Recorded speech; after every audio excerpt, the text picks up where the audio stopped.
Let's have a little fun. Gold and silver investors, you are going to love this video, but be warned, I am going to present to you a valuation for gold that you are going to have a very difficult time accepting unless you have watched my previous videos. At a minimum, you should go back and watch my most recent video entitled Fixed Value Arbitrary Price. If you haven't seen it yet, please stop this video and go watch the other now. Okay, let's continue.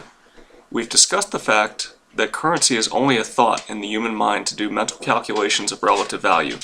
Any general number of account will do, so long as it's shared by the general populace.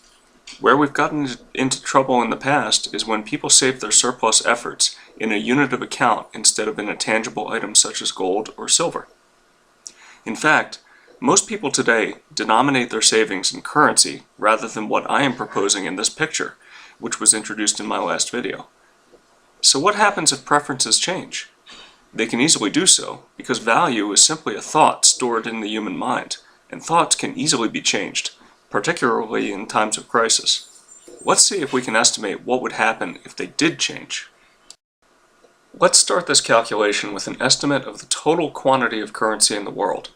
The number is difficult to calculate without doing a lot of work. Fortunately, our friends at the CIA have done it for us. If you go to the website on this screenshot, you will find all kinds of interesting information, including the world money supply. I've added up all the numbers listed, and the total works out to be about $94 trillion. That is a really big number. Let's use it and have some fun.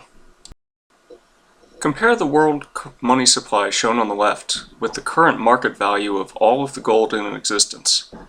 Taking the 5 or so billion ounces of above-ground gold at the current spot price of $1,381 per ounce, we come up with an estimated market value of $7 trillion. On the left, we have a currency at $94 trillion.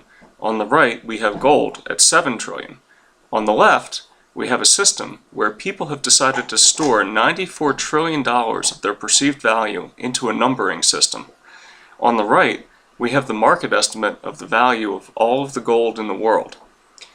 Imagine a giant shift in perception, where the population has decided that they no longer want to store their savings in an arbitrary numbering system, but would like to store it in gold itself. What would the number assigned to an ounce of gold have to be if all of that perceived value shifted from the left to the right?